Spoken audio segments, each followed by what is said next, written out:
When you look at him within the context of what you knew going in, what's the most interesting thing that comes out of spending 10 years getting to know him?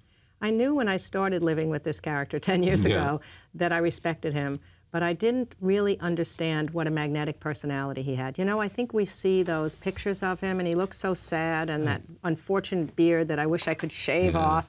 Because there are pictures without the beard. Yeah, and he's great without the beard. There's one rugged one that I mistakenly said he looked sexy in, and I've been teased ever since, but he does. But anyways, what happens is that even though you do still respect him, first of all, his political canniness and shrewdness was much more than I thought it was.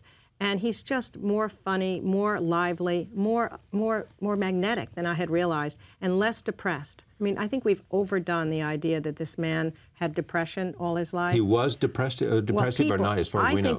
I think he's melancholy from the time he's born. And the difference in melancholy and depression is...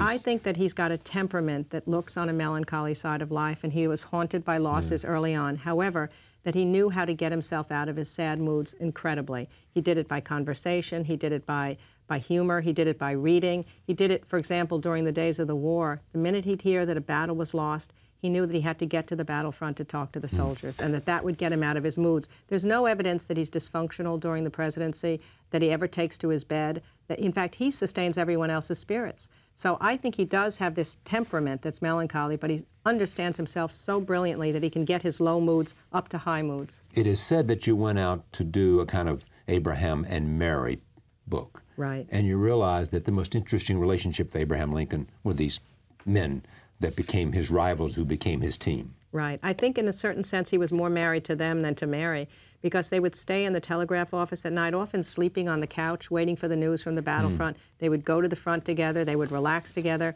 and he had more time with them, more emotion shared, and she couldn't carry the public side of the story the way Eleanor Roosevelt could. I think when I started, you go where your confidence is from the past, so I thought, okay, I did Franklin and Eleanor, I'll do Abe and Mary, but these guys really got my interest.